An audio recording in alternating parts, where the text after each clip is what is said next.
wait a couple minutes for some of the late people. Struggling to be on time people.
Okay, how many here have written, except for you seasoned people? How many of you have written an offer yet? Okay, there's a few of you. Let me run a scenario by you. You're going to write an offer. And you note in bright that it says POA Vicky Carey. Hypothetically, I'm not a broker, I'm just joking. Public. POA Vicky Carey. How are you writing that off? Whose name goes in as the seller? Well, first off, let's back off. Who knows what POA means? Power of attorney.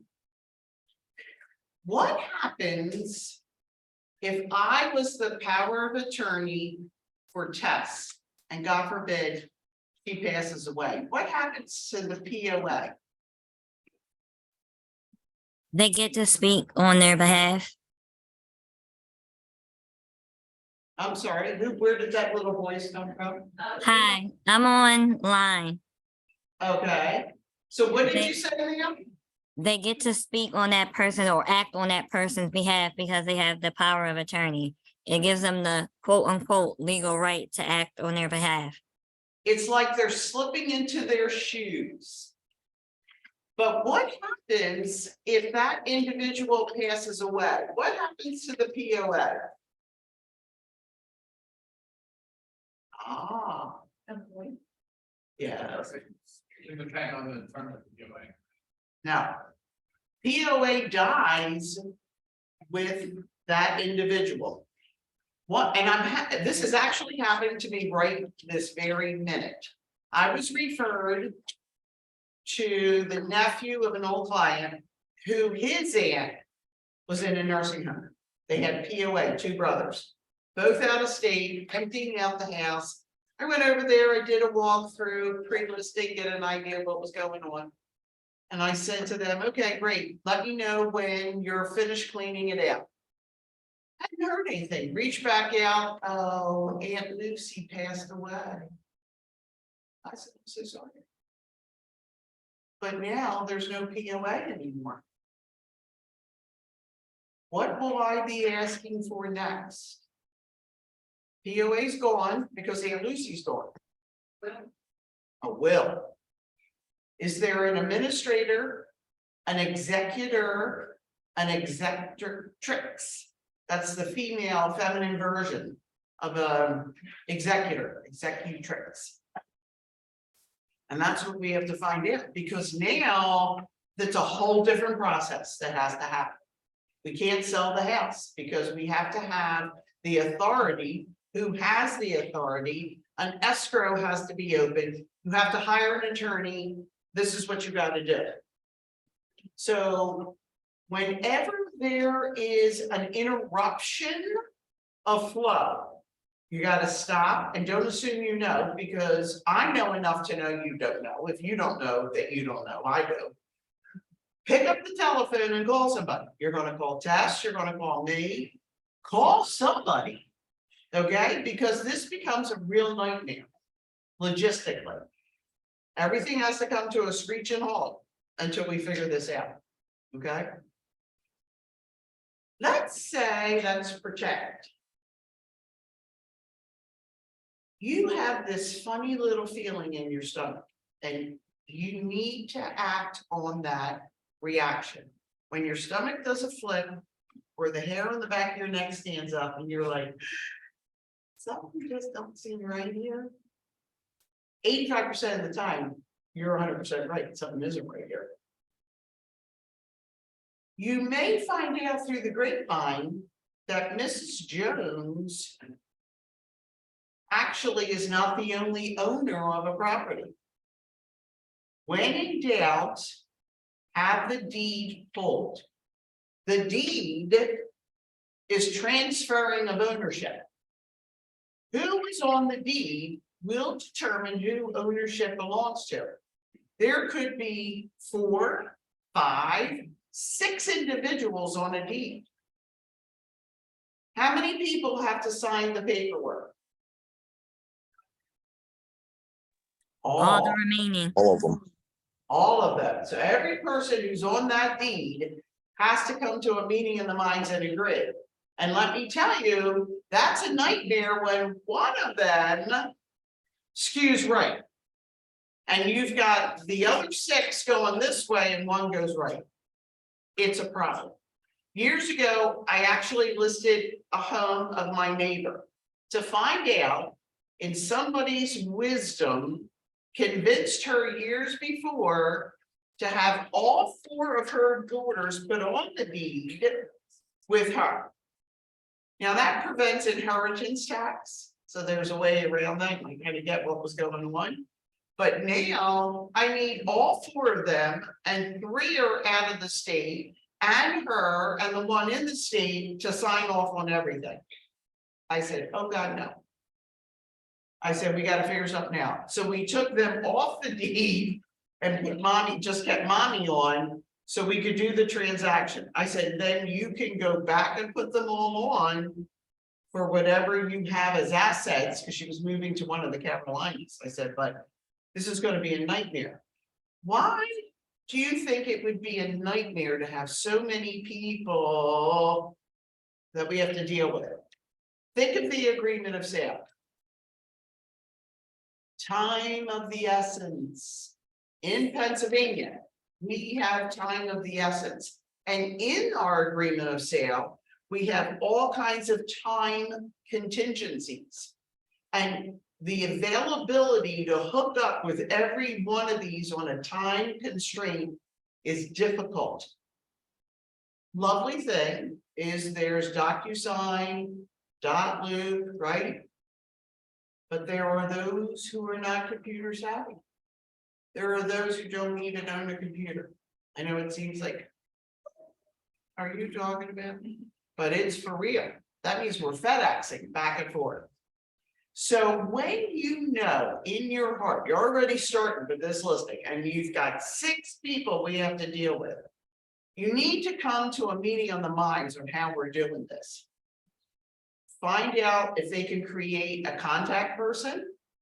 If the family or friends or whoever's on this is reasonable enough to have a contact person. From the contact person, that does not omit signatures, because there is still ownership that we have to deal with. But there's better ways to try to get around it. You're going to have to indicate that in the MLS. You got to give me time. You know, I need more time than is generally used in our time of the essence in the agreement of sale to adjust this. Remember, you never want a contract to become a default. Now we got a problem. We screwed up. So we have to do that. Yeah. You, in that case, because I'm going through something similar, could you create a power of attorney like make one person designated to power of attorney, so that those 5 people are all saying, we allow her to make this decision solely, and you can only deal with her, and then that way all other 5 are valid. You can move forward faster. You can, but that's a legal document that has to be created. Yes, absolutely. That's when everybody gets along. Right, that's what I'm dealing with right now. Yeah, right. There's usually one. Yeah. So the understand you can't do a power of attorney unless you get it really sure someone lives outside the country. So as long as everyone's just able to sign, I don't just sit back when I'm saying that I have more than one team. I remember, that's why I'm saying this, but I that, can get a power of attorney, all technically signed in the box. if they can, not everybody can. Yeah, they could. So when the availability is there, then it's not needed. Let me tell you something. First question title asked when they see a POA. And you're like, oh, I'm gonna get the POA to sign this. Wait a minute, title says. Why is there a POA? Fraud and misrepresentation is huge in this country. So with that said, you have to have an answer for title. Yeah. As we say, a lot of times the title company will have their own POA paperwork. Because there's gonna be specific language that they want to see. Yes. And they will often reject POA documents that did not come from them. And about 7 or 8 years ago, the laws changed dramatically for POAs. And you may have a POA that's 8 or 9 years old, that technically is still valid, but now doesn't meet the new regulations. So whenever you guys are working with an individual who says we have POA, your first response is, okay, no problem, I need a copy. You have to have a copy. That copy needs to go to a title company, our title company, for review, to make sure that it meets the guidelines with the state of Pennsylvania. Before we get too deep into this, and we're like, oh, because now we have a listing that was signed by a person who had no authority to sign. Is it really a listing?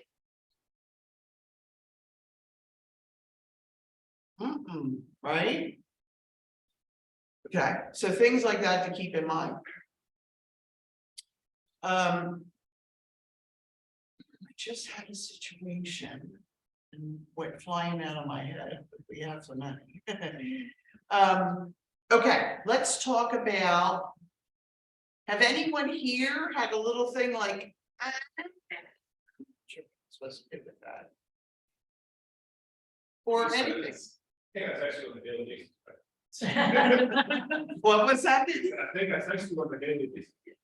Like, you said, that's right, just text me on it. I had, somebody passed away. Son called, said, hey, my mom died in some of these properties. And I said, was there a will? Are you clearly given properties? He said, yes. And I told him, I said, you have to go record the will. Was it ever recorded? And so he had to go record the will. He had to get a letters of testimony. Probate. I called, before I even took a listing, I called Go Abstract and said, hey, I'm getting ready to take this. What documents do I need to actually list this and sell this property? And that was what they said. They were like letters of testimony. Yes. So. You Yeah. also need a death certificate. Yep, and so he was not the most speedy on this, so it's taken 1.5 years Okay. to get everything listed, but I had to stay on top of him. I had to constantly ask for documentation when he got it, let me have a copy of it. I need to see it in real time because they had the embossed seals. When you scan it, that doesn't always show up. So I said, I'm gonna hold on to these until we go to closing, and then I, give you these back, but Yeah. yeah, the death certificate, the letters of testimony. But I had to constantly stay on top to get those things in actual lifetime, so I have them. Okay. You have a listing. You're sitting at the dining room table with Mrs. Jones. And in the public records, it says Ed Jones and Mary Jones. So here's Mary, where's Ed? Oh, Ed passed away. What do you need? Death certificate, why? To prove he's dead, how about that? Do you really think it's beyond somebody to try to sell the house without Ed? Because they've really been separated for 40 years. Yeah. It's terrible. You need to make sure you get the names of attorneys who are representing one side or the other. And talk to these attorneys, keep them in mind, yeah. It's right now, it's the first time I've had to deal with a survivor's deed, which is different than a regular. So one of the individuals is passed away, and yes, they were done certificate and all this, but right now, the attorney that set up the deed and the estate is saying that well, that we don't need to set up an estate because it's a survivor's deed, which means that whoever's surviving is the one person who can sign documents for the house. But I had two title companies that called now, and they one agrees with it, the other does not. But I just want to, have you ever had to deal with that? No, never. So a survivor's deed, I mean, I did a lot of research online and asked another attorney, and both attorneys are saying, don't need have an estate set up, because in a survivor's deed, the whole point of that is that whoever's surviving.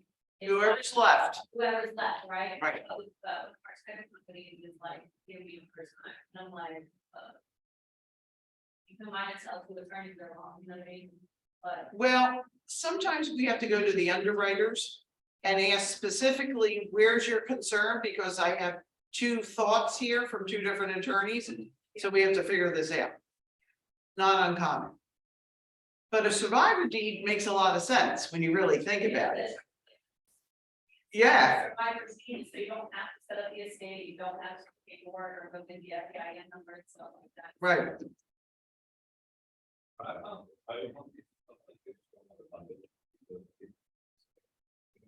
I just wanted to. Yeah, well, title company is not giving hard. Yeah. Yeah, As long as you get coverage. That's right. Yeah, okay. Yeah.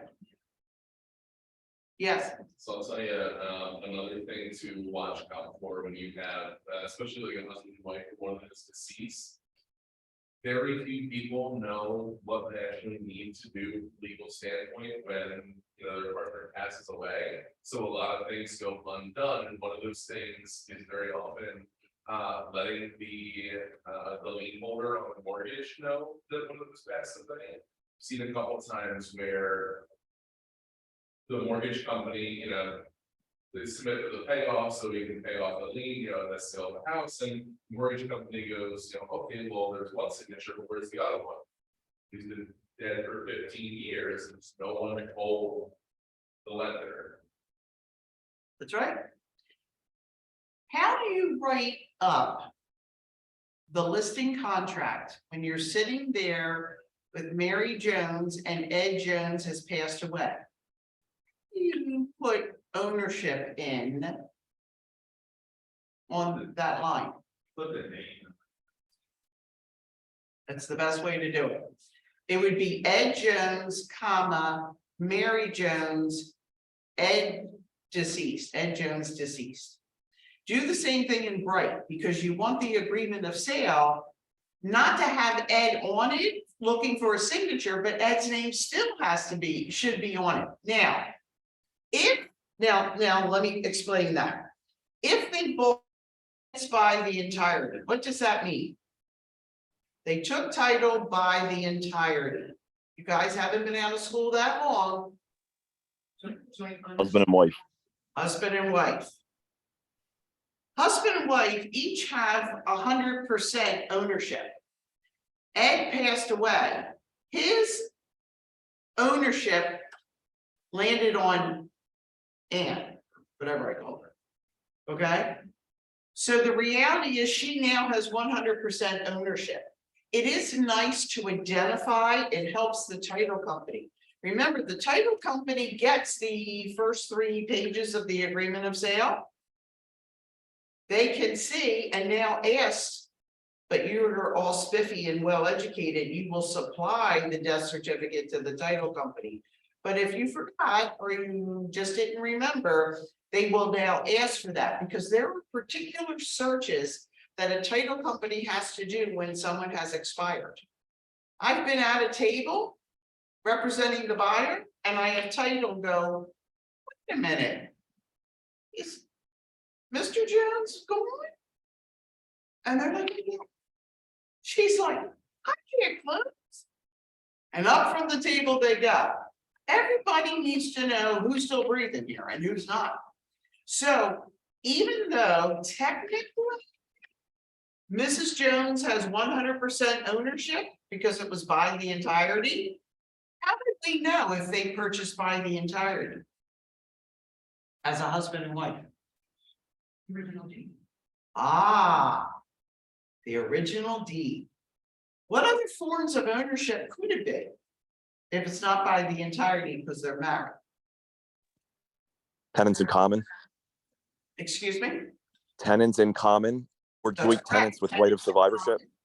Or joint tenancy with rights of survivorship. So when in doubt, don't guess.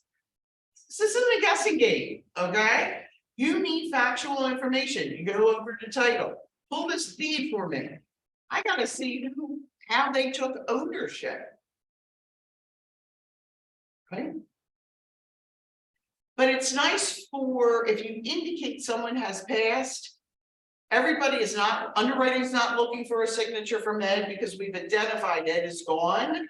But it also allows us to get the title on board, knowing the special searches they have to do, because Ed is gone. It's not a guessing game now. Everyone's made aware, but really Mrs. Jones has full ownership. Let's talk about LLCs. I like to go screaming in the woods. I am. Investment properties. People who separate business from personal will enter into LLCs, limited liability. That's lovely. When you're at the table and a buyer says, oh, by the way, I want to do this in an LLC. Is that the time to have a buyer tell you to do that? No, why not? Takes too long. When an LLC is involved and we're not made aware, you have to pay transfer tax twice.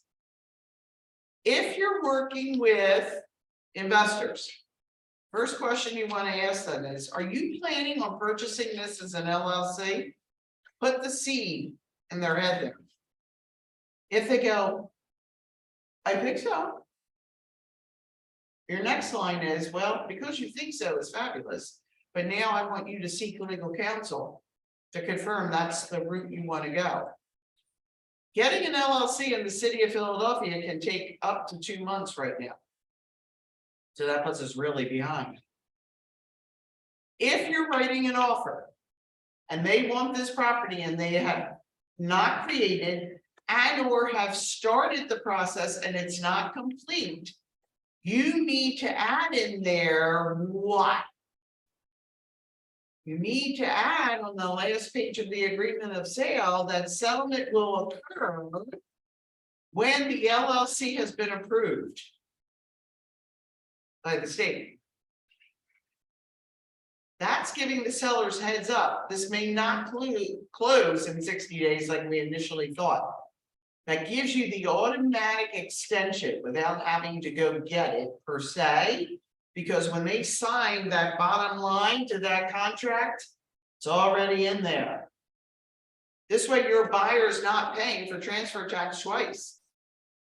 Okay, so we have to be alert to this. These are questions we have to ask. We have to ask questions. We can't just assume. You know what assuming does, right? Makes a fool out of us. Okay, so it's really important we pay attention to these things. What is the importance of having a change in term addendum? Something has gone awry. Something has taken a quick left in the transaction. You talk to the other agent you're on a good rapport with the other agent, and you've all verbally agreed that this is what we're gonna do. That hold up in court. Not so much, maybe, no. No. So I want to use the analogy of medicine. Medicine seems to make people understand. Change in terms is CPR. We're keeping the contract alive. We're doing CPR. Because we've changed the original terms. By doing a change in terms has keep this alive. We always got to keep it alive until we figure out what we're doing.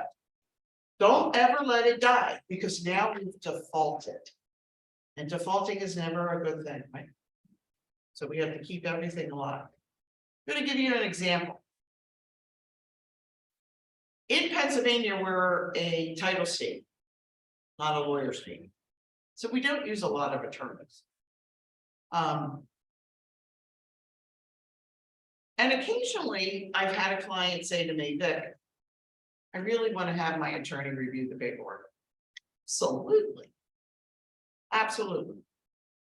But you really need a real estate attorney. And then they look at you, 1,000, 2, 1,000, 3, 1,000. And then they go, yeah, but my sister's cousin's nephew brother is an attorney. I said, Mr. Jones, let me ask you a question here. I noticed, and this is an illustration, I noticed a little film on your eyes. It would appear you're developing cataracts. Is your wife's gynecologist going to remove them for you? And this is what always happens. You get a giggle. Like, well, I don't understand. They're a physician. Why can't the gynecologist remove your cataracts? See how all of a sudden that made sense? Rather than your sister's brother's nephew, cousin, aunt, whatever is an attorney.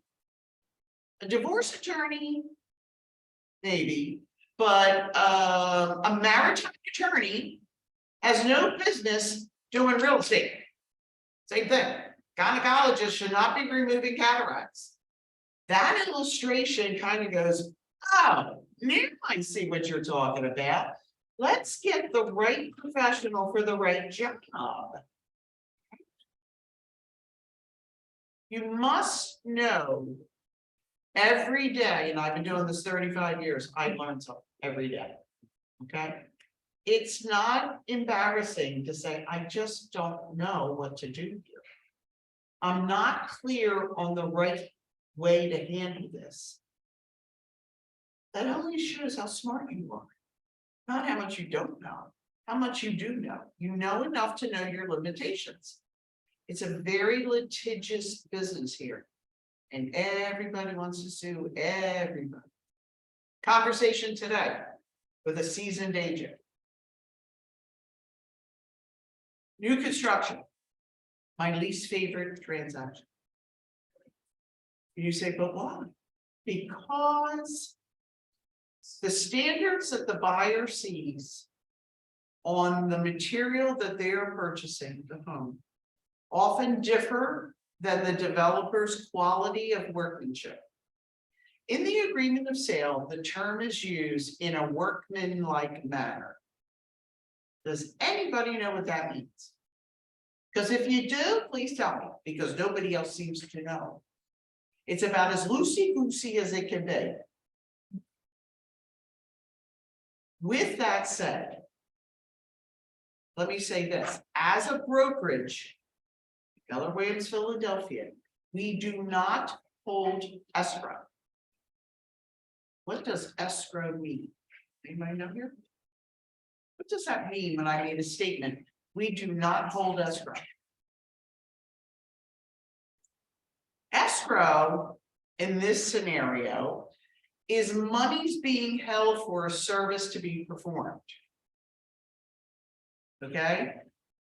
In our reply to home inspection, we representing the buyer, send it over to the seller, our wish list. And one of these items was a replacement of the water heater because it failed. It wouldn't light. It's old, it failed. Okay, seller says, absolutely, I'm gonna put a new water heater in. You get there the day before and there's no water heater. Turn on the hot water. Which is one of the things you want to do when you're doing a walkthrough. That's a whole procedure in itself, learning how to do that. And there's no hot water. You go down and it's that 30-year-old water heater. So you're like, call up the other agent. Listen, I'm over here doing the walkthrough and the water heater wasn't done. Oh, yeah, the plumber dog got hit by a car. He's been over at UPenn for 3 days. I guess that's what happened. I don't know. Okay, well, what are we gonna do? You're like, it's a water heater. Do we postpone closing? What are the consequences if we postpone closing? First thing we gotta think about is our buyer's mortgage. Where is that locked? They locked in, right, at some point, and they got a particular rate, which may be higher if we don't do it in a timely fashion. So you're like, wow. All right, we're gonna hold $2,000 from the seller's proceeds so that the plumber can come out, put the new water heater in, we'll pay him, and the difference goes back to the seller. It's reasonable, it's good, right? The dog got hit by the car. Things happen. Oh, well, who's gonna hold the escrow?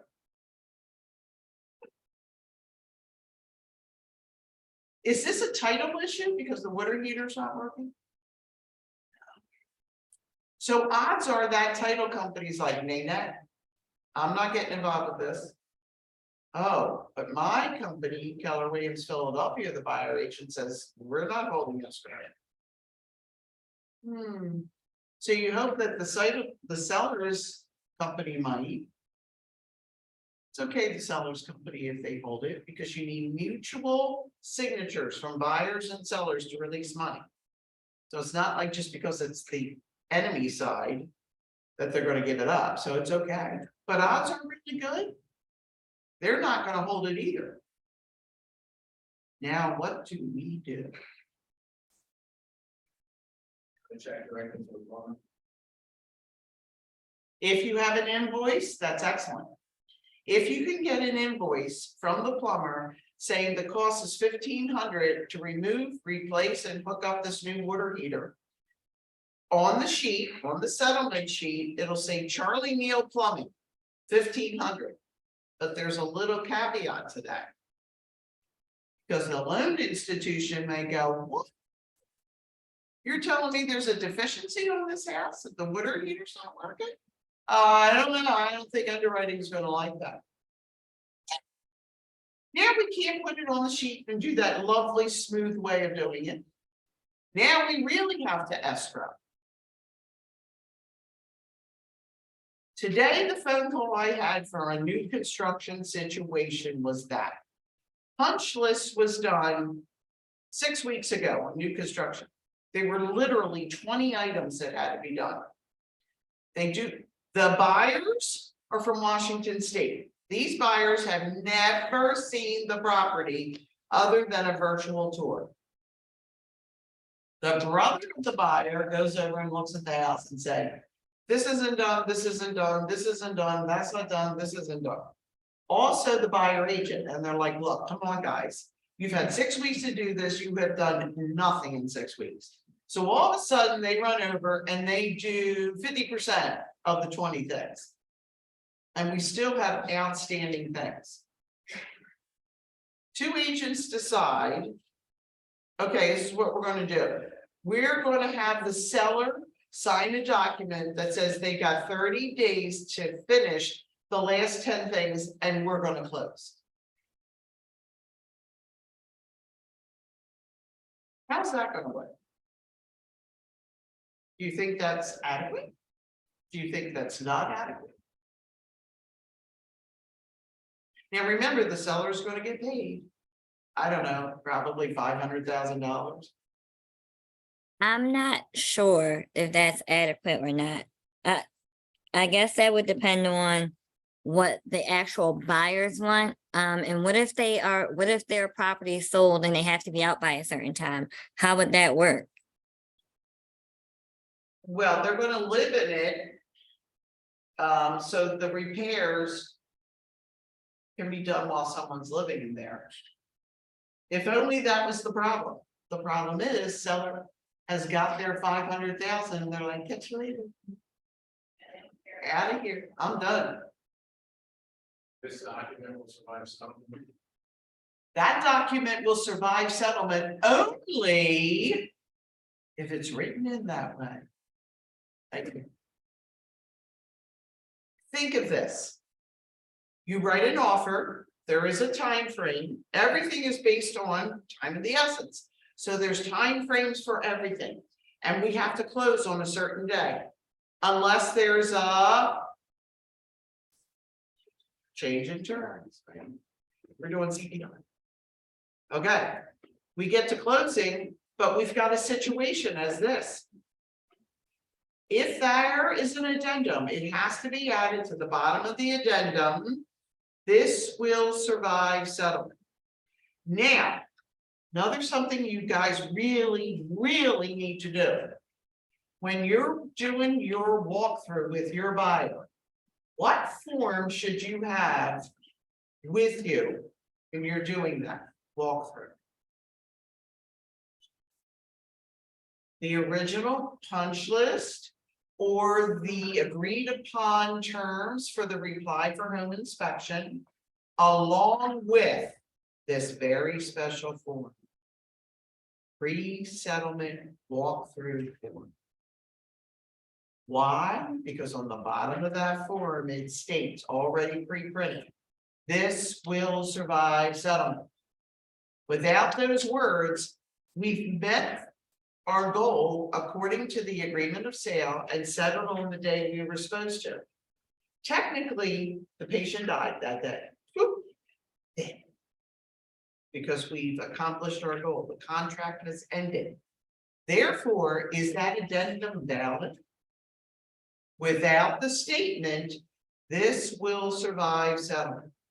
By using the pre-settlement walkthrough form, you don't have to think about that statement because it's already pre-printed in there for you. The options are that the buyer's accepting the property as they saw it on the pre-settlement, or there were conditions that needed to be addressed. And therefore, you're going to list them and you're going to have that statement trying to keep it alive. I will tell you, it is the least practical way of doing business. Because once that seller gets their money, good luck finding them and getting anything done. The only way to get somebody's attention is through their pocketbook, through their wallet. Otherwise, there's no attention. Right? I just had some work done, a really good overhaul on one of my rentals. And a young lady who's she's actually pretty good. And she wants to buy a house, so I'm like, okay, I'm gonna throw her a bone, and she did nice work, she really did. But the drawers in the kitchen, she ended up sanding them and painting them a pretty gray, she did a great job. Were defective, so she went and had them replaced, like some carpenter made her the new drawers. Which I thought, great, intuitive, went and did the job, seek somebody else. Where are the drawers? Yeah, I have to go get them. She ran over to one of my other properties and there's a $250 bill that I have to pay her for. She's a nice lady. I'd love to give her the $250, but I still have my drawers on Tioga Street. So we're gonna have to wait to get paid until I get my drawers. See what I'm saying? You have to have some leverage somewhere. And this transaction is gonna be a shit show. Excuse my French. It is. It's gonna be a nightmare. It'll probably be litigation. I'll be dealing with our attorneys. It happens. But our job is to prevent that. And by doing that, when you don't know, it just shows how smart you are when you come to somebody and say, I don't know how to handle this. Please, those of you who are under test, you call her. You can't get her, which is odd. You call Vicky. The Vicky of you, you've got to reach out to somebody. Right? What other things have you guys ever dealt with that you're like, This wasn't a buyer or seller situation. It was a leasing situation. Where on the MLS, they never mentioned anything about the heating situation. And I had to call Tess and you for that. But it was known to the lease, the future tenant, that everything was included in the rent price, and it wasn't. When they end up getting the actual terms for the lease, they read over it right before they signed it. They read over the whole entire thing and noticed that they added in the lease an additional amount for the heating bill. And then they contacted me. I contacted the listing agent, and they admitted that it wasn't on there and all that other stuff, but then it was like an oh well situation. And unfortunately, it ended up putting the buyer tenant in a situation where they needed a place, or they and they can sign up or go back out on the market. They chose to go back out on the market because they felt like the lack of integrity that was handled with that situation from the leasing listing side was unacceptable. And I remember, I'll never forget that because I felt so bad. Yep. So sometimes it's an honest mistake. It really is. We are all human, and sometimes there's an honest mistake. Sometimes there's an accidentally on purpose mistake. Like, I'm gonna accidentally not put that in on purpose. And- Yes, I don't think one that is happening a lot lately, and not just from Pennsylvania, but corners everywhere, you know. I don't know if it's like agents not knowing, possibly a little laziness. I also know it's the most annoying form when you're putting up a listing.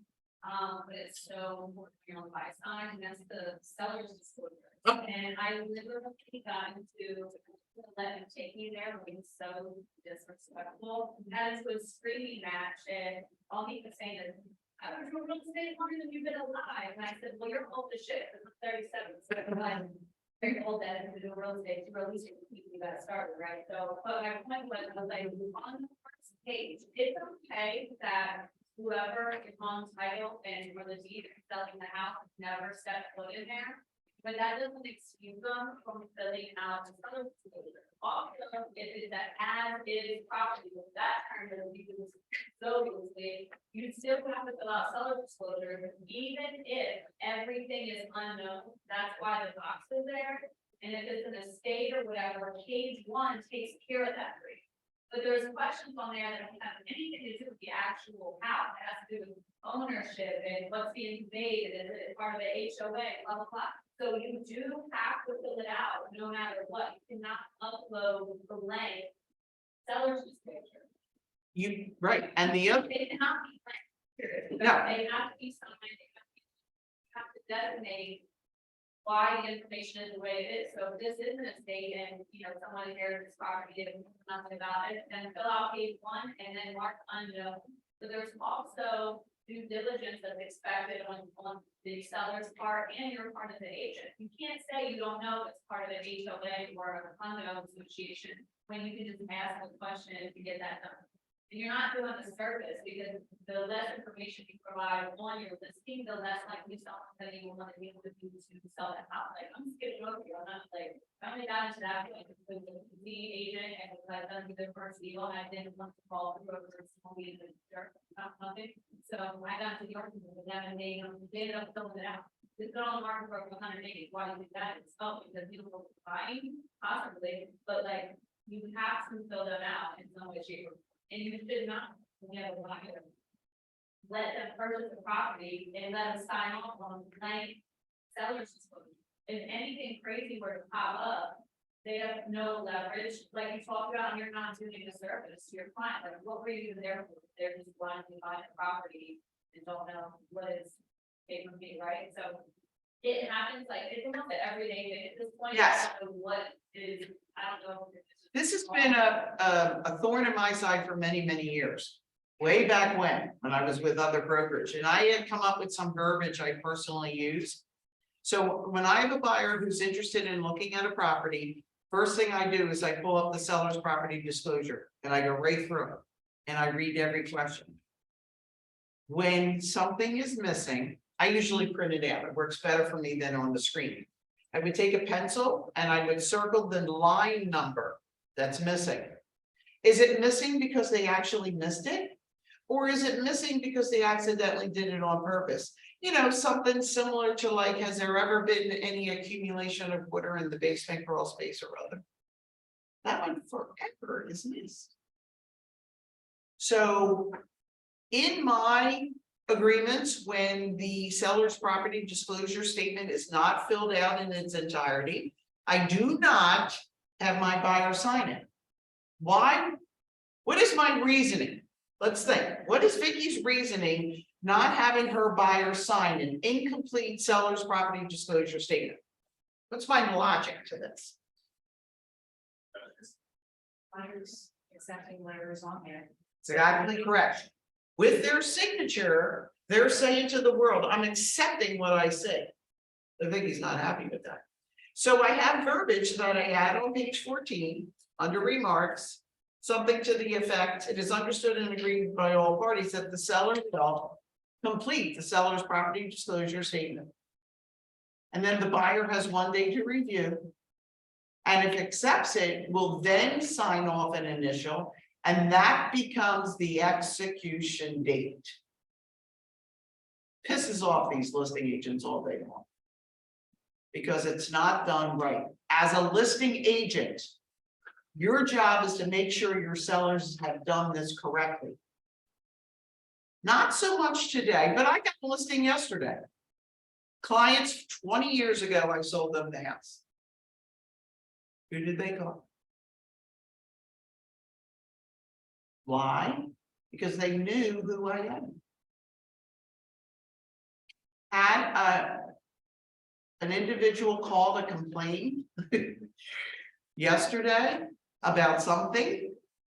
He's getting a divorce and he couldn't find his paperwork from 10 years ago. I'm like, well, who was your agent? Oh, I don't know. Some girl. Shame on her. Shame on her not keeping in contact with the agent, with your clients. Everybody, I'm telling you, how many agents do you think walk the face of the earth? How many people have a real estate license? Too many. Thank you very much. Too many. So you don't want to be lost because one of your buyers' friend at work who is a teacher got a real estate license 6 months ago. I went on a referral Saturday from a Jersey couple, realtors who were fabulous. Represented the seller and I had the buyer in Jersey. They were excellent people. And I was honest. I'm not a Jersey agent. I'm licensed, but I said to them, okay, I'm going to tell you the truth. I don't know much about this. Oh, honey, don't worry about it. So I did the proposal, one letter, and over there, this listing agent writes the offer. And it was cash. And so, you know, it was easy. No inspection. It was easy. Sure enough, they referred somebody to me, you know, because now I'm their Philly girl. Okay. So went over and looked at this house. I was almost in tears. I was so sad for this young lady who bought this house 8 years ago with so much wrong. I don't even know where to start. And God bless her. She doesn't know anything about a house. She could change a light bulb. And that's about it. This was a rehab that was done so poorly. The house sewer line wasn't connected to the city. Does that give you a hint about what we were dealing with here? She's telling me, and I'm like, I'm gonna try not to have a seizure here. Literally, they dug up the backyard because that's where it was going.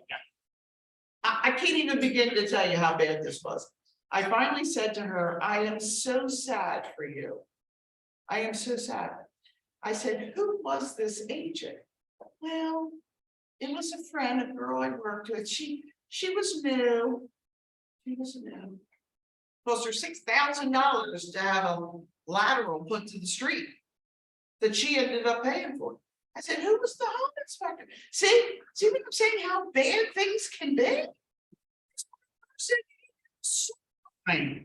For crying out loud. I give a class, it's on the video somewhere. Mechanics of a home. Pretty basic. Not real complicated. You're not an architect, you're not an engineer, you're not a home inspector. But you better have some common sense about what makes a property be. So when you get a seller's property disclosure as a buyer's agent, you have to read it. And the listing I got yesterday, I sat with my clients. I sat with them, got wet signatures.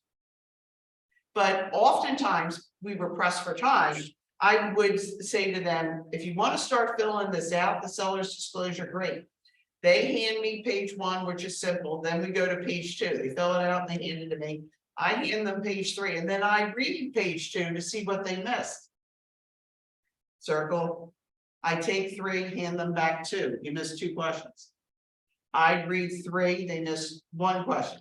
Circle it, hand it back to them. I make sure it's complete before I even leave. Now, you don't have to do it that way. But you need to make sure you have to read that seller's property disclosure.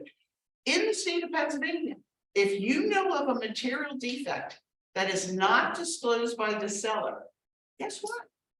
You are just as liable as that seller not disclosing it.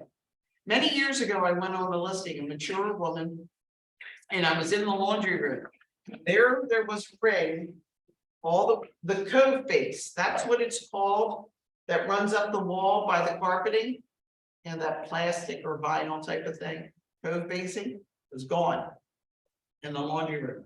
And there was a distinctive line that ran all the way around. I said, Mrs. Jones, how much water do you get when it rains? Well, I don't get water. I said, Mrs. Jones, there's a very distinctive line here. And then I start looking, went behind the heater, and there was a crack in the poured concrete where you could see the dirt debris had left shadowy residue. I said, well, I bet the source is right here. Listen, you guys were born at night. You just weren't born last night. Don't let somebody make an ass out of you. Because you're just as responsible when she fills that seller's disclosure and says, I don't get water. You know damn right well she gets water. I walked away. I said, I'm sorry, I'm not the agent for you. And I left. Okay. Know what you need to know. Stand your ground. Don't be bullied. Don't let somebody bully you. Okay? When you're in doubt, you're not sure, be quiet. And then go find out what the right answer is. Okay? I have a question. Yes, ma'am. So you stated on line, it was either line 14 or page 15. You don't have your buyer sign a seller disclosure form that's incomplete. You add something to it. Can you repeat what you said? Yeah. So you would put that in the agreement of sale because you've already previewed the seller's property disclosure statement. Probably 85 to 90% of the time, they're under documents in bright, and you have the opportunity to preview them. So it's something to the effect of, it is understood and agreed by all parties that the seller will complete the seller's property disclosure statement. And on the bottom right of the seller's property disclosure statement, along with all par forms, it identifies the last issue.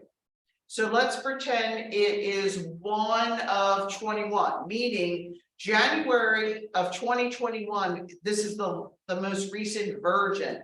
And you always want the most recent version. So you'll indicate that. It's understood and agreed by all parties that the seller will complete the seller's property disclosure statement version, and you'll put that date so you get the most recent one, of which time buyer will then review seller's property disclosure statement.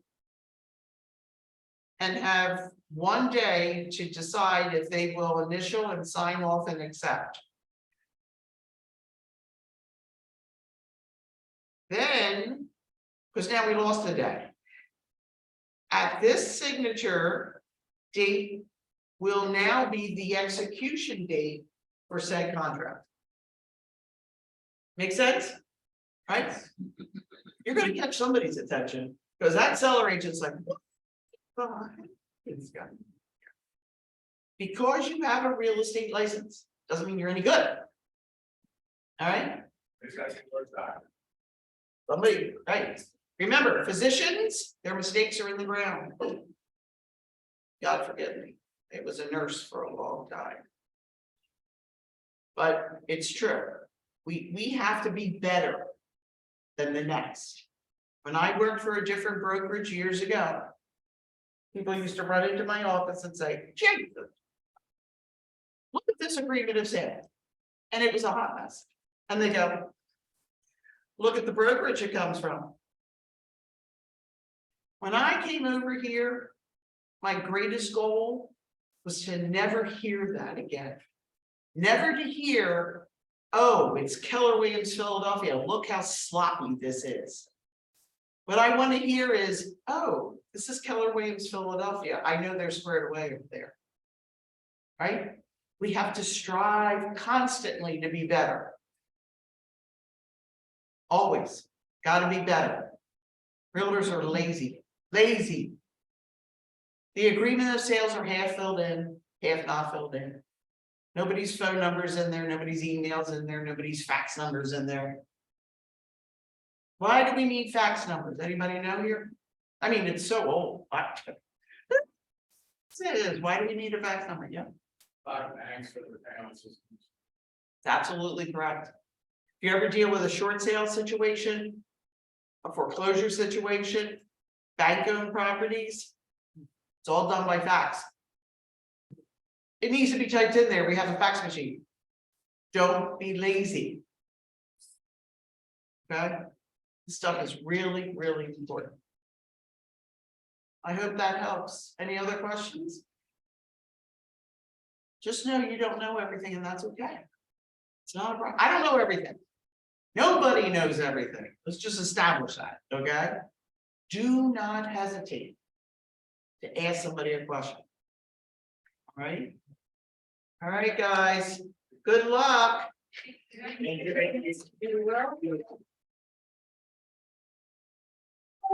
These meetings are good.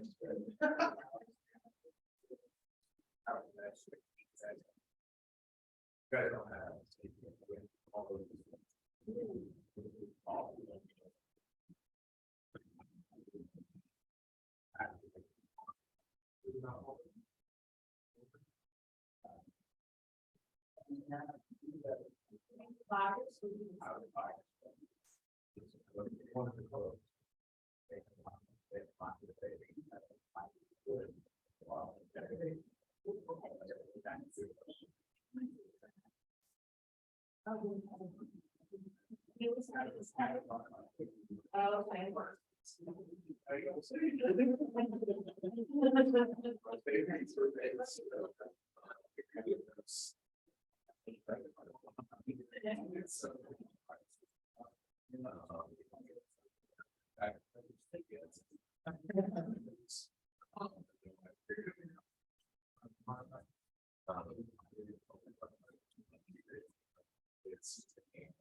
Figure out make it.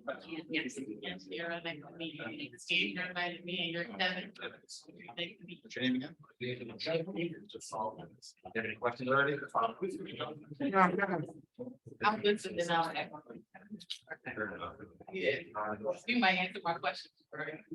Probably not. Real estate, everything's like that deal or that conversation. is- Well, there's an agent that's for you. Most of the time.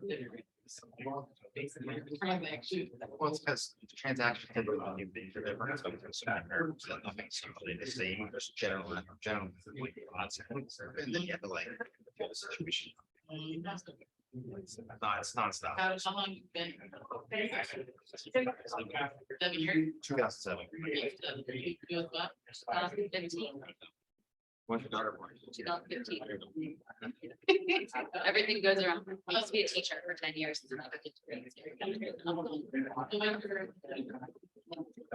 Family. It was a big, you know, you guys. Yeah. Yeah. I'm my daughter's. You're one. So then. we wanna take it. Okay, so you guys are very. That's so funny. Like, I'm sure like to think about it. That's what happened. It'll be 7 years. Okay. We've been together since 2006.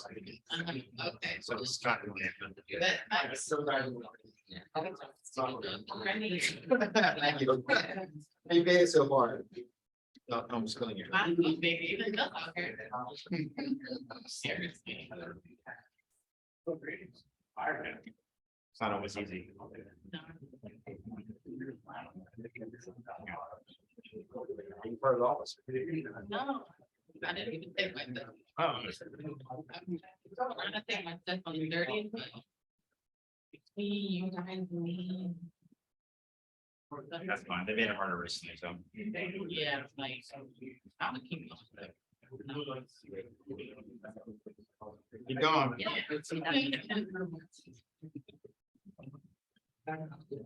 You're really.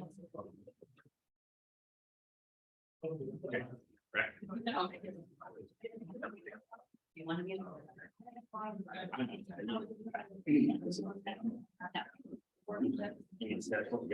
Maybe. Where am I? Coming down to learn? Yeah. Cool. From the desk. We have a credit here. Do. So you guys forget this often. Contract. Yeah. Oh, yeah.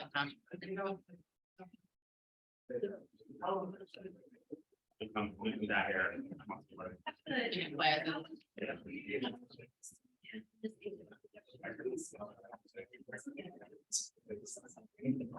I was moved by minutes away. Yeah.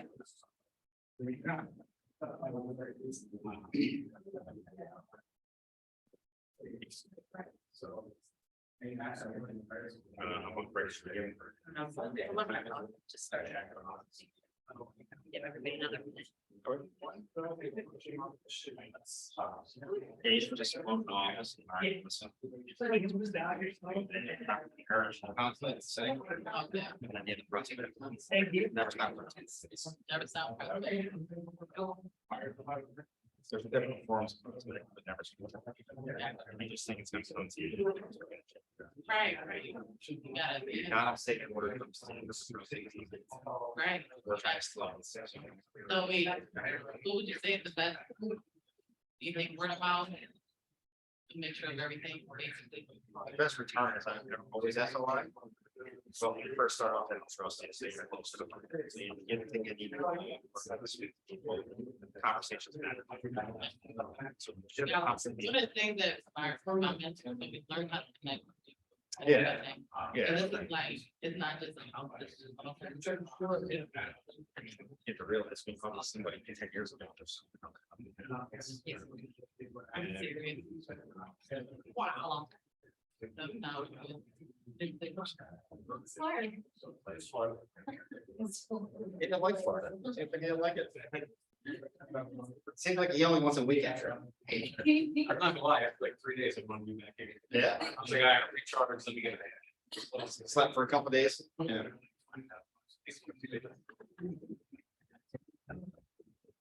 What's the name of the fest? Objective handling version. That's how I bring it. For you. Just give us objections. So that's what it's called. I mean, Yeah. Conversation, right? You know what? Also, this is what you're doing, okay. And you come up with names. I did. Conversations matter. That's what we say all the time. It is, should we get started, Andrew? Yeah. Sure. Andrew. Yeah. Good afternoon, everyone. Good, good. Good Thank you. Thank you. Good morning. Good morning. We're here today to talk about how conversations matter.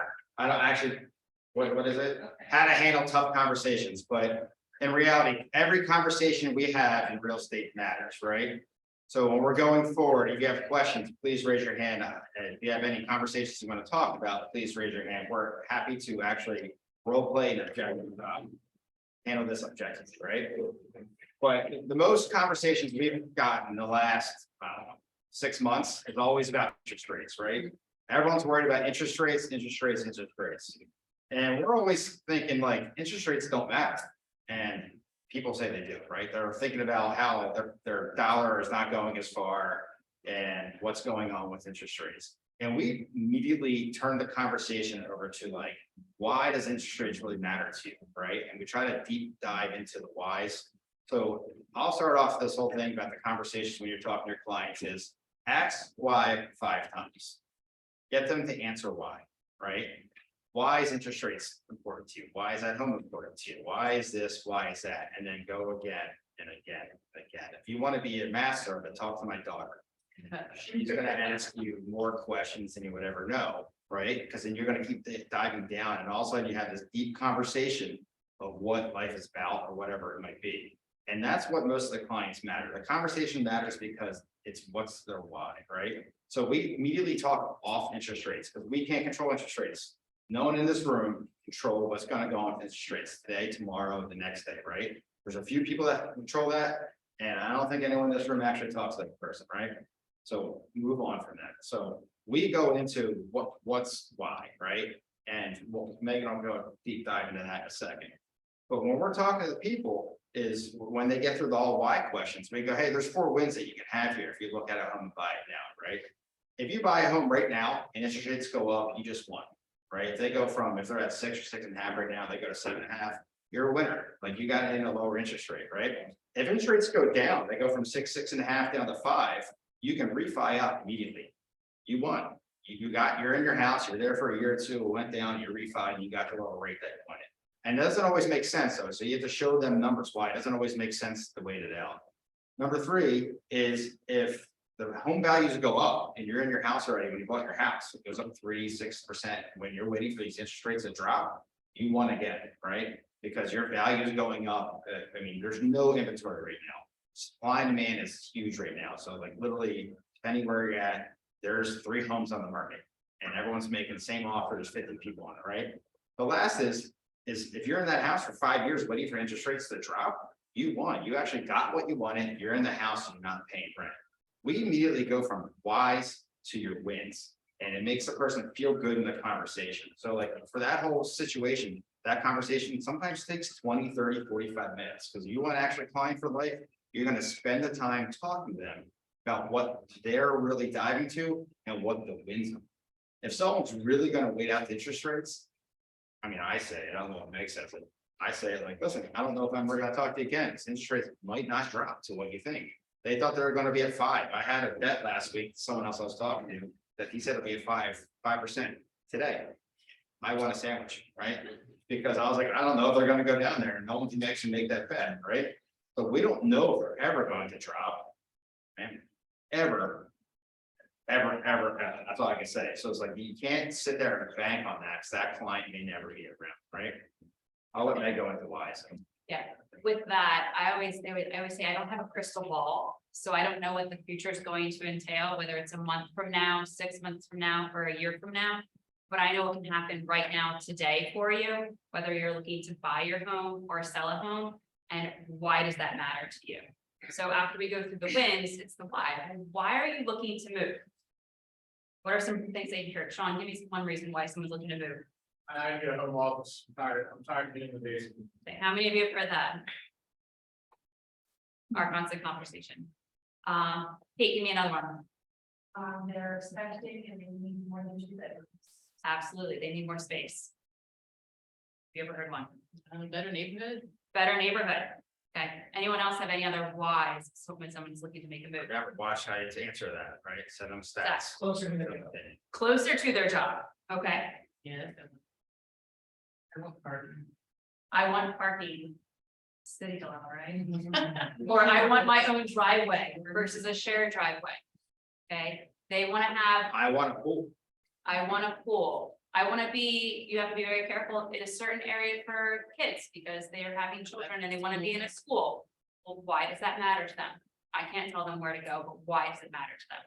Maybe they wanna have a single family home versus a twin home because their neighbors are crazy.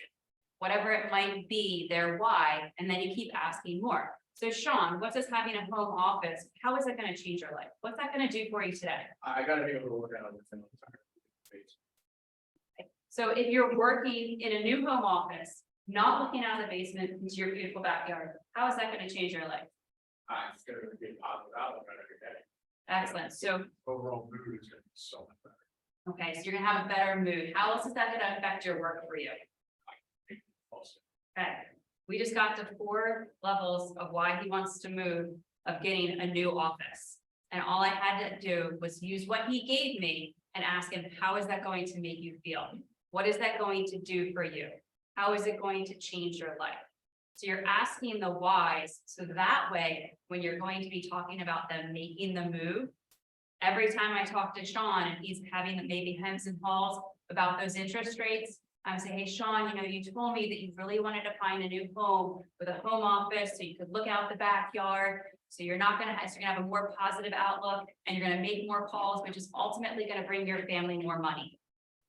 So we're able to bring him back to his original reason of why he wanted to move, getting that emotional tie into his desire to make the move away from the financial decision because of interest rates being too high. And that might be a reason he's stalling a little bit. And what I've heard it 1,000 times, and what she's doing is she's just reiterating the question with the why afterwards. And making it deeper and deeper and deeper, because the first answer, how you doing today? Great. That's just surface level, right? Like, how's the weather affecting you? Right? You need to keep asking the why and why. And these whys bring out the motivation eventually of why they're actually looking to move. So they start with the interest rates and they're all about negative, and then we go over to wins, why, the part with interest rates, to the why questions, to the motivation. And we bring it from negative, positive to 180, and then they're actually happy to talk to us, right?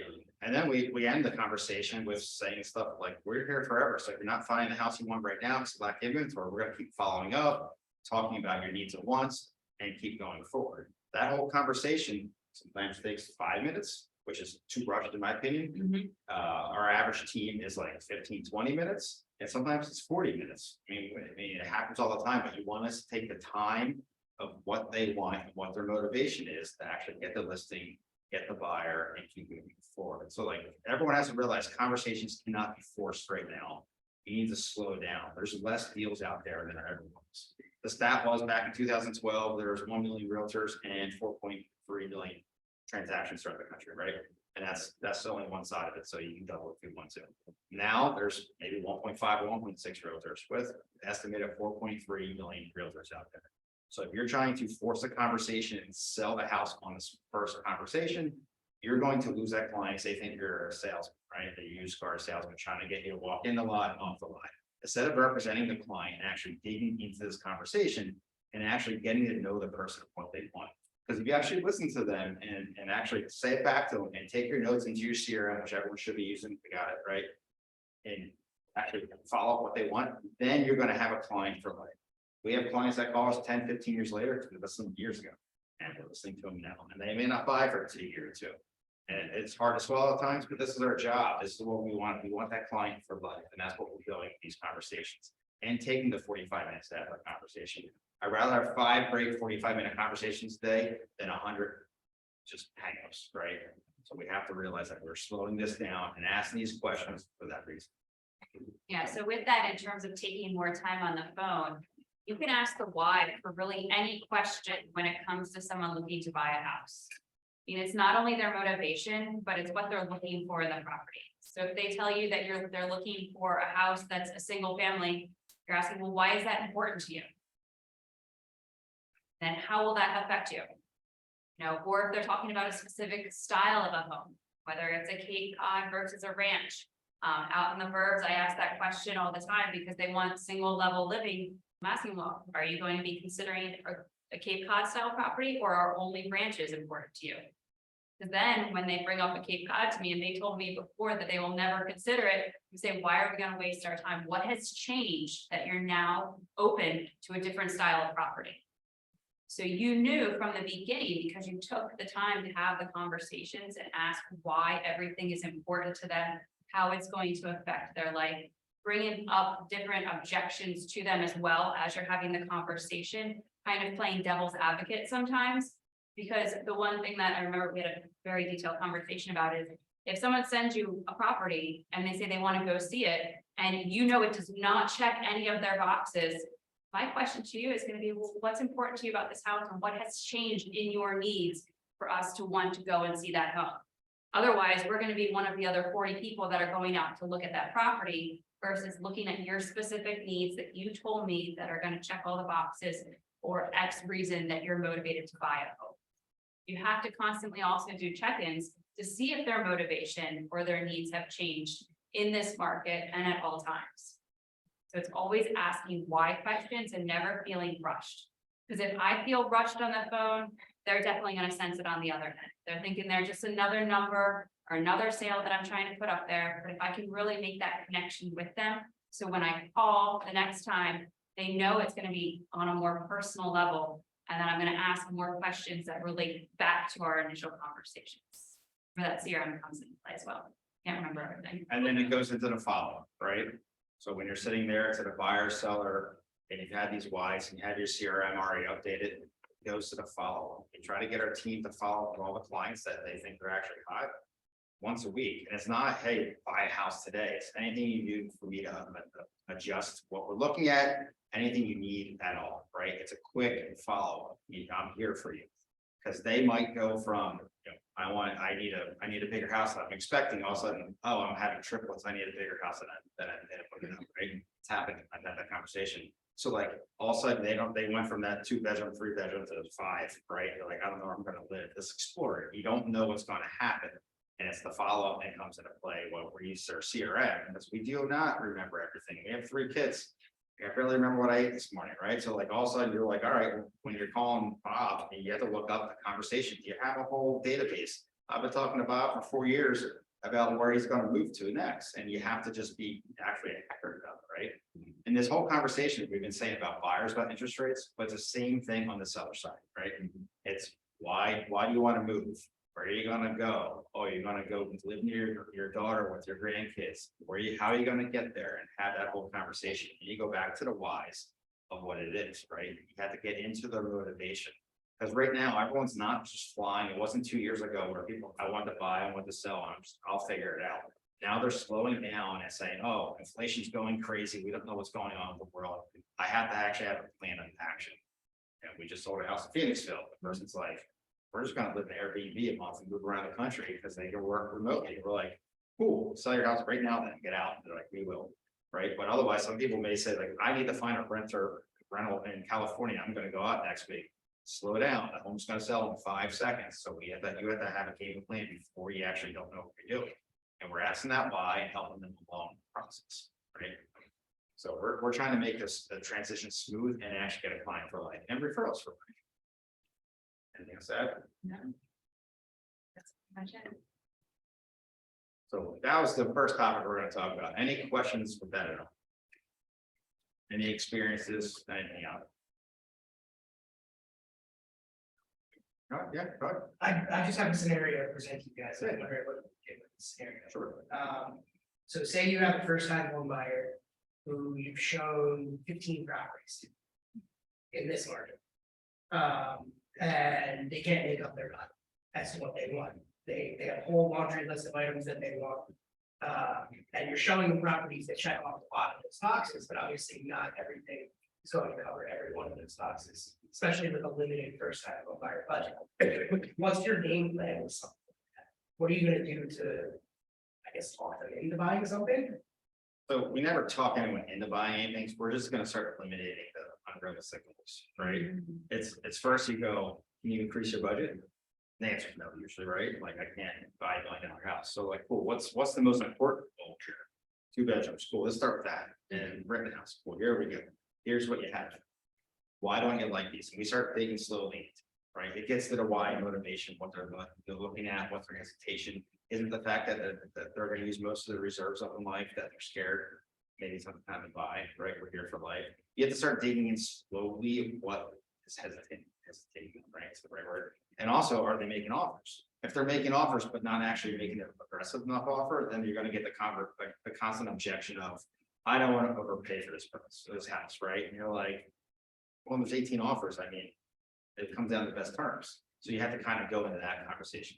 So like your example is you're at the first level of finding out why, and then you have to keep like slowly nipping it away, right? And figuring it out. Because you'll get to the point that they're either going to buy a house or they're just going to sit in the sidelines for a while. And when we get to that conversation, we go, they predict the values of houses will go up 3 to 5% for the next 5 years. Right? They do. There's no inventory. They're not going to come up. Once that I just read was that March was the worst inventory ever out there, worse than last year, the year before, which means they're going to wait forever for us to catch up to having even market inventory. It's going to be 5 years are predicting. So you can say this house that was for 200 grand goes up 3% each year, and now it's worth 225. Can you afford that in 5 years from now? And then maybe it's at 500% and run the numbers. Show you can't convince them to buy a house. You have to just educate them. So we go 1 second. We go really about education. Like, hey, this is what your options are. This is what's going on. We want to just put it in front of you. Like, you can't tell them, right? I can't tell my own daughter and stuff. Right? I'm not going to tell them you're big, right? So you just have to constantly put the stats there. And we're saying is slowing down, having that conversation, it's really digging into it.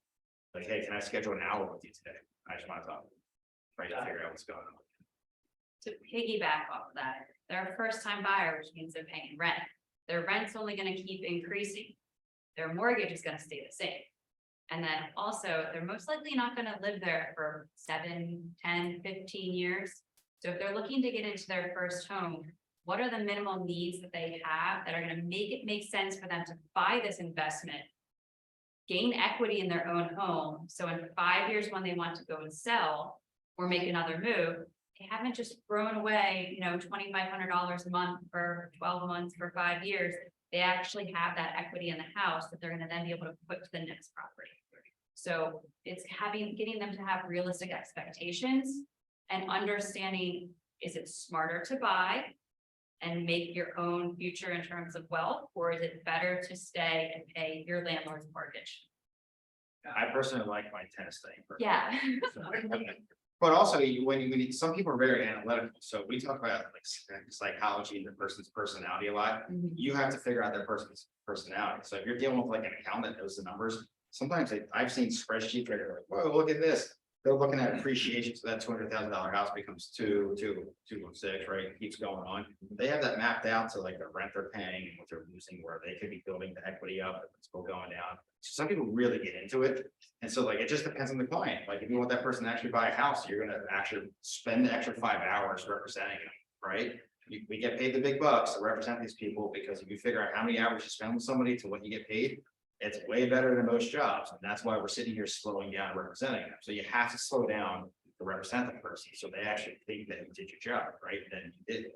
And then that's a client for life, right? That person will refer their friends, especially when they're first time home buyers. I mean, they have other friends probably buying, you get their grandparents that are like, going to retirement home. I mean, I can have example of like just constant referrals from people that I don't worry about it, because we get calls, I get a call weekly, right? Like, hey, Kevin, I'm talking about, how do you do it, right? Like, because I represented them, and actually care about their best interest.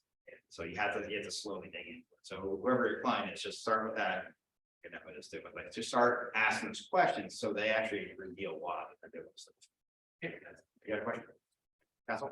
Yeah.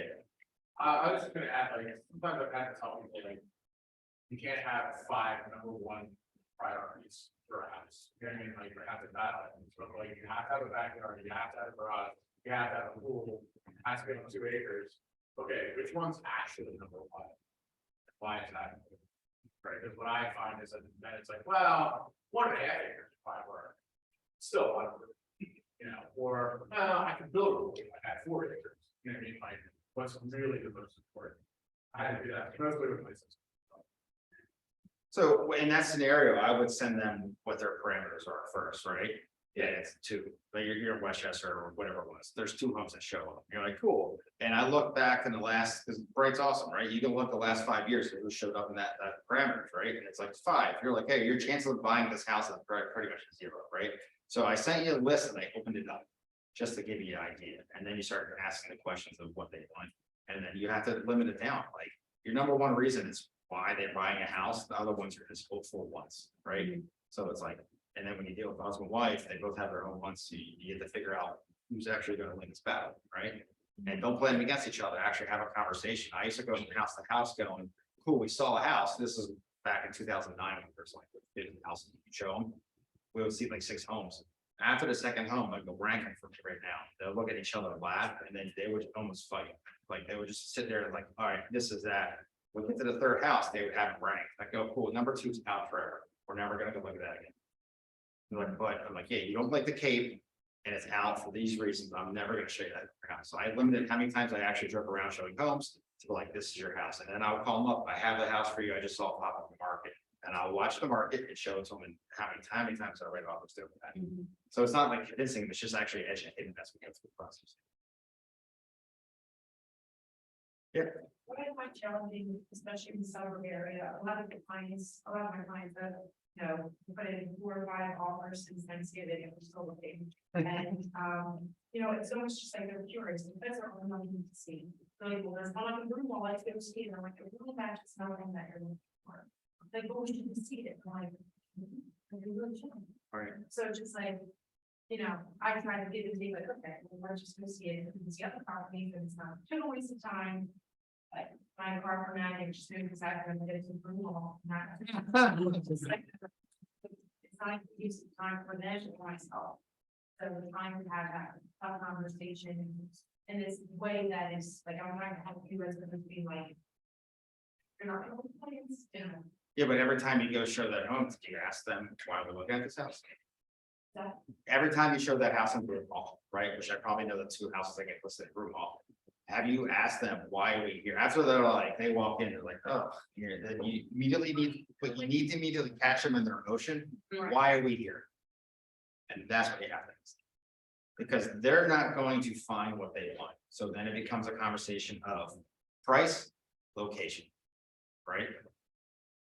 And then, what's the 3 things to say realtors are? It's price, location, condition. What fixed condition price, what's fixed location price? Comes down to the price. They're not looking the right area. They can't afford what they want. If they're not finding what they want. So they want to live in Broome Hall, but they can afford a trust whole house, right? So like, that's the problem. And that's the conversation you need to have. Those tough conversations get you a sale, it might lose you a client, but you're not wasting your time.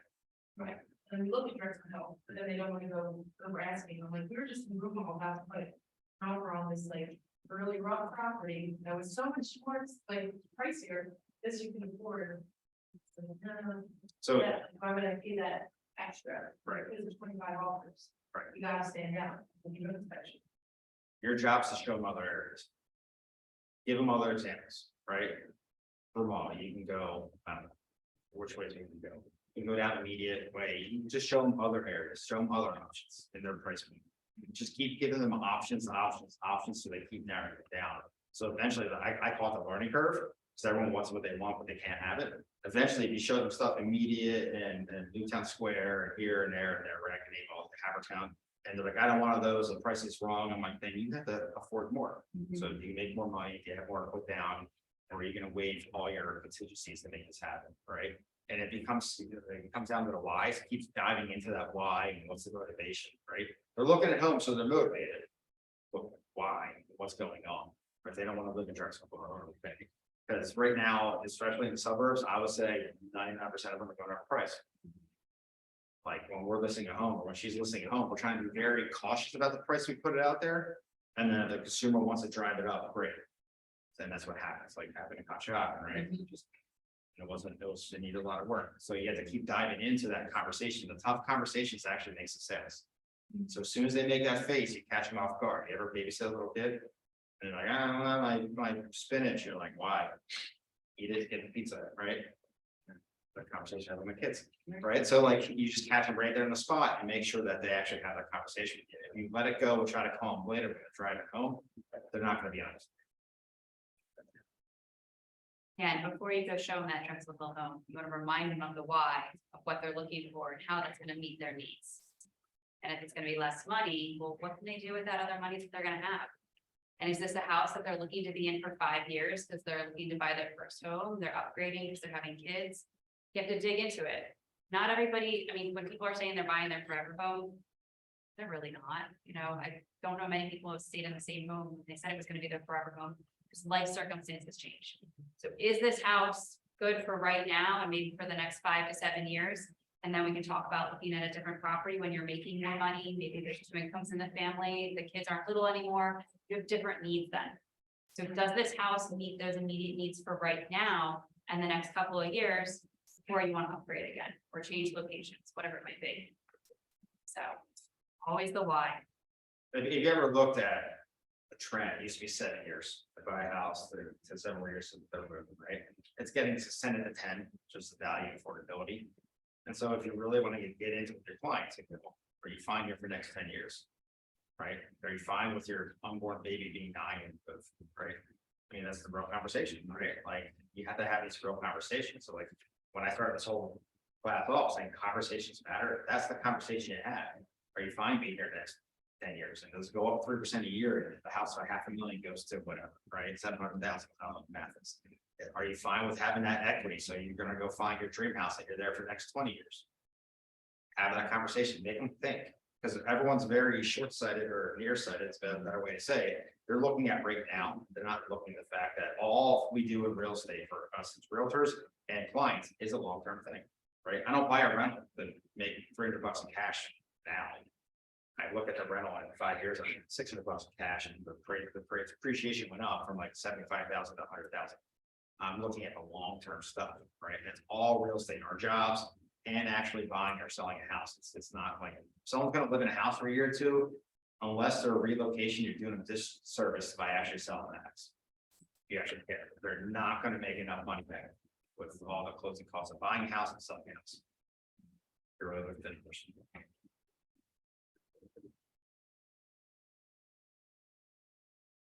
What other kind of objections or conversations? Or what kind of issues with? So this is something that I seem to be getting a lot of the houses, which is, we're looking to buy the first house, we're not sure if we're gonna live in the city or in the suburbs. And that's pretty much where they're at. I'm really. How do we go from there? You know, yes, it gets gorgeous, and it's not why, but that's a situation. So that's where I would ask them if we could sit down and have like a buyer's strategy meeting to talk with them about their needs and their wants and what they're looking to do. It's a perfect opportunity to start to educate them, but also for you to figure out what exactly they're looking for so that you can become their real estate agent and trusted advisor. So they just opened up the door. You just need to give them that invitation to set an appointment to meet with them after the open house and then gain them as clients. Yeah, what's the line we use? That's exactly why we need to meet. Exactly why That's we the need to set line. an If appointment. you learn that line, you'll set more appointments. Yeah. They gave you the invitation, that's why we need to sit down and talk. Yep. Right? And then they may say, I don't have time to sit down with you, like, I can set up through Zoom, you can stay at home with your PJs at 9 o'clock at night, right? And so like, how many do we have? We have Zoom calls all the time, we take listings. Yeah. They take their phone, walk around their house, and show us it, we don't even walk a foot into the house, ever. Right? So if you learn that line, that's exactly why we need to meet. Right? That's why you set the appointment. If you don't set the appointment and try to close here, you're never gonna get the business, right? You need to sit in front of it. So like, and then what you need to do is before you go to that meeting, for your example, is send them stats of where they're thinking of the burbs in the city, and send them information, educate them, Yeah. right? But, and then we start going to the why, the motivation. Why and motivation, same thing. Start asking the questions. Well, you're looking here, why? You're looking here, why? What's your game plan? What's your future goal? I mean, Naveen's like my best client for life. Because early on, when he was looking at buying $1 million houses early in my career, and I was like, I sat down with him more times than you would think, just like this get into it, and it really was just him exploring his options, where he wanted to live, and this and that and everything. And we become friends, and constantly refers me to people, and he's bought like 40 investment properties, and it just sounds truthful from day one, right? Dig into those people and set the appointment on the spot. If they're walking in there saying, I don't know where I want to live, you have to. The hardest thing is to actually have a face-to-face conversation. You want to sit down and meet, right? Like, and the people like don't even know how to react. Most of the times they say yes, right? You're gonna have a huge cancellation just because they're taken off guard and they say yes on the spot. But they're all gonna cancel. And then that's the ones you capitalize on. The other ones is follow. Right? So set the appointment. Thank you. Maybe we should make the whole class say that. Yeah, exactly, yeah, that's exactly why we need to meet, exactly why we need to set an appointment. Would Tuesday at 5 or Thursday at 3 be better for you? There's a whole pattern to go through, but just use that line, set up the appointment even right after the open house. So I was fine, his top two things is, the first one, he has a 13-year-old, so he wants to stay in the same school district. He wants to divide the first room, and the second, he doesn't want an HOA. And he wants to be in Westchester. So I'm having difficulty navigating that. So have you sent them to search? Yes, Nothing. no, Worse. Is it a price point issue? no. It's between 3 and 450. So here's the price with. Yes, Okay, Yeah.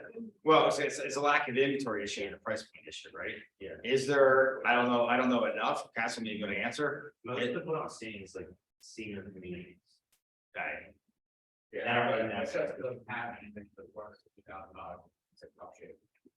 It doesn't mean it could be a road. But there's, it doesn't exist. Is there, well, and if it does exist, then you do your research. Are you actually marketing directly to those people? Are you waiting for it to come on the market and be one of 50? Or are you finding that sale for your client that you're seeing first? Now, do not double end a deal. Don't be dual agent. You're laughing. Get someone else to help you out in the whole situation. I'm saying that now because every time I see someone do it, they get in hot water and they're scared and they're stressed or the whole thing and stuff goes wrong. But usually marketing for whatever homes that are single family, non-HOA in Westchester that are from like 415 below. And say, I have a buyer that's looking to live in your, right, and be directly at them. Because they say, I'm looking to sell, and then you say to the seller, when do you want us to move? They're like, July 4th, they're like, cool, my guy will do it. Right, bring it there. Right, that's exactly what we need to have a point, right? You have to be actually going after it, like, all I've been doing for the last year or two is going after listings, right? There's lack of inventory, and we have a bigger buyer pool growing. We need to get the inventory. Everyone here should be going after listings like their only job. Buyers are coming to you, represent them, level, like, trust me, they'll come back and sell their house, but you need to get listings. So you know exactly what your client wants, find it. I'm saying that very generally, bluntly, but like, right, you have to, otherwise it's never gonna come up. If that row home comes up for 450, how many offers will be out there? Wow. Is your guy gonna write cash and waive everything? Probably. It's hard to represent someone when you're like, hey, there's the house, pay whatever they want, right? And you're not really representing them, so you have to find a deal that you can actually have something that you actually represent. But also you have to have motivation, you know, it's number one is staying school district, right? Right, and so that's, here it is, can you increase the price and go? and in Westchester, making sure you're in the right part of the school district too, Oh, yeah. Yeah, since you've got 3 different high schools. that becomes more complicated. Yeah. Any other questions, objections?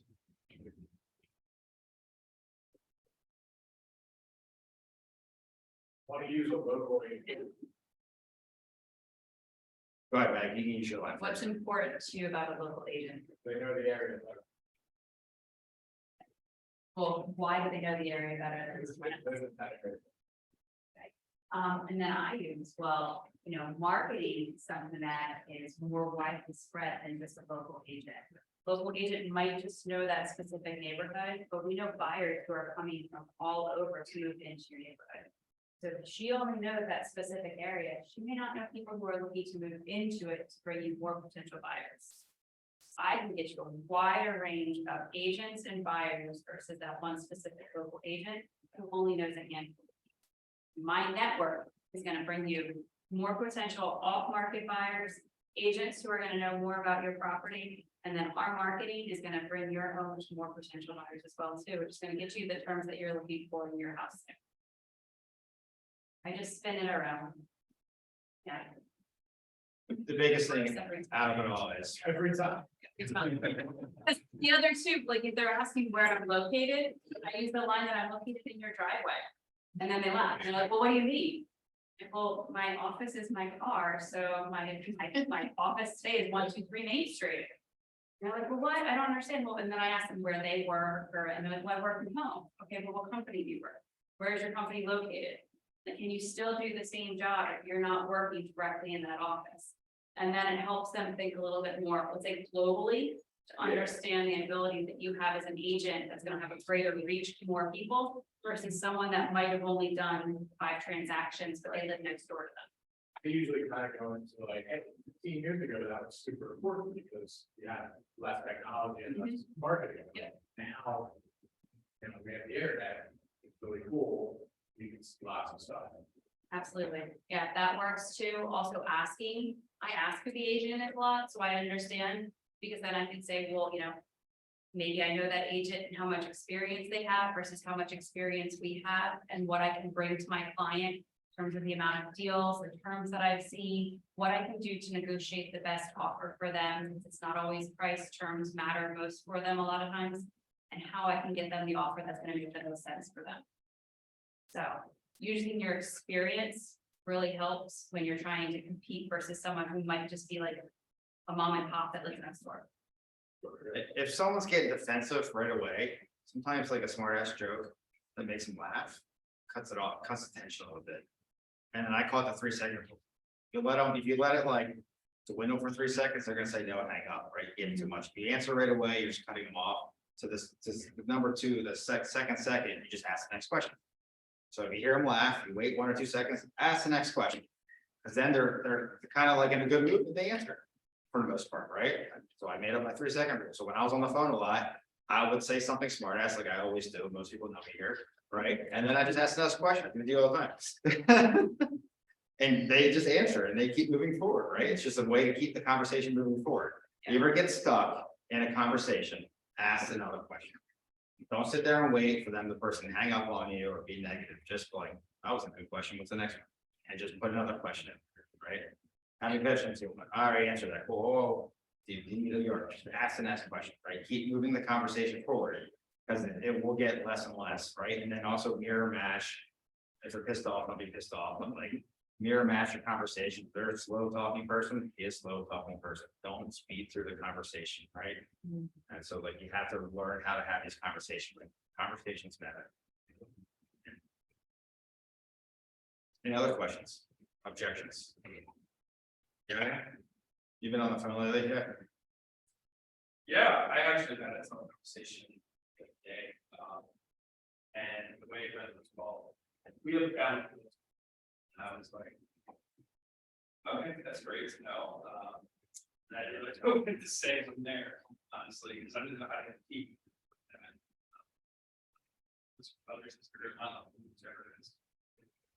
Sometimes family doesn't like working with family, and I'll be happy to give them a referral fee. Right, instead of many times. And they're like, no, I'm gonna use my family. Oh, cool, I don't want to get in between family, I move on. There's always more out there. But there's a lot of times people do not want the family to know their internal finances. And they're more than happy, like, I want to give that person money. And it's usually more than we want to, but they get the deal, I throw that line out there. Right? So you're not gonna win that battle against family, right? So that's the line I use, right? And if they don't want it, you don't want to start a fight with them, because then they're gonna go to the realtor and say, this guy's blank, right? And then you don't want to have that battle. Your reputation does mean everything out there. You want to make sure it's clean. Right. Because when you make an offer, another agent likes you, you're more likely to get accepted. When other agents came to ask, you're most likely not going to get accepted, right? It's like a little bit off, they're going to clue you in. When you're a little bit off, make it better than that person. I don't want to deal with that person. So just don't start the battle. Yep. Anything else? What's the third most objection you get? I think it's all about timing. is usually the timing question. And when they're unsure of the timing to either sell their house or to make a move. My question is, are there any certain life events that need to take place between now and the time that you're either ready to start your process to look for a new home or sell your property? Or before you have the keys and you're into your new house?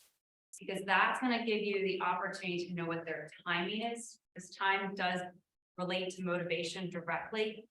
But many times, I had this with one of my sellers right now, she was ready gung ho to go in February. And she finally told me, well, I'm actually really not ready until after May 2nd, because that's the anniversary of whatever happened, and then I'll be ready. So that's getting into the timing of knowing what's happening. So I was able to slow down her process and know that we needed to get through X, Y, and Z before she was ready to dive deep into everything.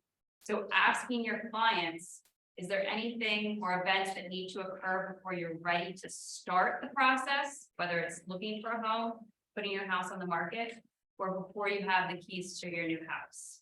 Because that could be, they want to be in a house before they hit, like, they hit their 3rd trimester.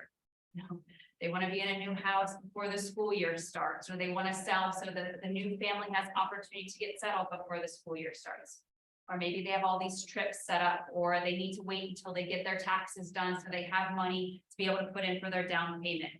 So knowing the timing and asking those questions about what events need to occur to be able to start the process is huge. It's going to allow you to talk them into the right path of events that need to take place to be ready to buy or sell a property. And knowing that timing, you can give them homework, right? Yes. All humans like text, you know, you may not think that, but you're like, buy or sell doesn't matter. Cool, we're gonna have a meeting next week. I'm gonna walk through your home and give you advice of what you have to do to your house. Have a presentation, get to know them. And then when you leave that, you're like, all right, well, next time I call you in 2 weeks, I'm gonna want you to clean out your junk room. Like most people have like a room that's just full of this stuff, right? Start going through that, because then they start going through it and they have emotion and ties and everything going, it may take longer, right? But like, cool, we have 10 months. Well, I check in with them. How was it cleaning out the junk room? Well, slow down. I saw grandma's blah, blah, blah, right? And then they're like, I'm gonna check in with you next week. And this is the conversation, the follow-up that actually helped you move forward. So you walk them through the process of getting their house ready for sale, or a buyer that they have to get like their pre-approval and make sure the money's lined up, mortgage guy has all the bank statements. And you keep giving them the slow homework, and they're like, oh, that wasn't that hard, because it wasn't all at once. It's not like writing a report that night. You're like, wrote the first chapter, and the next, like 2 weeks later, wrote another chapter. And that timing and the questions keeps the report going, other questions going, and all of a sudden you're like, they're at like ready to list their house, which then sells in 3 seconds. And they're like, oh, I sold in 3 seconds, but they know how much work you actually did through the process that welcome through it all, they're ready to sell their house, right? Same with the buyer. The buyer makes an offer, happy with that. If you did nothing, they wrote an offer, but if you actually put the effort into all the way up, then they're actually ready and go, oh, and this person represented me, did everything we're supposed to do. So like that rapport actually matters when you go back and forth.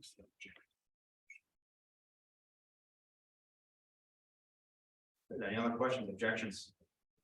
You have any? No. I'll get you next. Yeah, go ahead. I would, okay, this is not really an objection, but I just kind of wanted to know, what would be your, okay, I'm trying to find a way to ask, but what is the most, like, when it comes to like, turning prospects into, you know, a sale, like, what is the most challenging part besides the, you know, the little in between that you guys, The first time you talk to a prospect, Mhm. you're not having a sale. Yeah, Right. remember that. Mhm. A lot of people try to have a sale on the spot, right? They're like, oh, I talked to Bob and I sold a house, like that doesn't happen. Right. You even met Bob, right? So like, it's taking it through the step of the transactions, like, that's exactly the reason why we need to be, right? We set up like. Set up build with- a rapport basically? Yeah, you right? go through a buyer presentation, you go through all, that, you go through numbers. Hey, I used to say, give me an example of a house, and I would have all these different reports. This is what you need. Let's talk about it more. Let's get you pre-approved next. Like, you have to build that rapport and take you through the process of actually selling a house. When you get to looking at homes and they're looking at the Broomall house, that's for 100,000. It's a different objection of getting the hump of where they need to be, but they're there doing it, right? So like, and then if it's the right home, they don't make any offer. Right, I always just, I say the line, I've said the castle many times. Can you make an offer on this house and sleep at night knowing you lost $5,000? And that means you're gonna put your best offer forward. If you are, then we're gonna move forward. I can't make you overpay that you don't think so. But when I've had many clients call me up, I lost that by $1,000. Yeah, you're being cheap. That's why they make escalation clauses, whatever. So it's the whole process of moving it forward. So when you can talk to a brand new person, you're not selling a house that day. Right. You're educating them.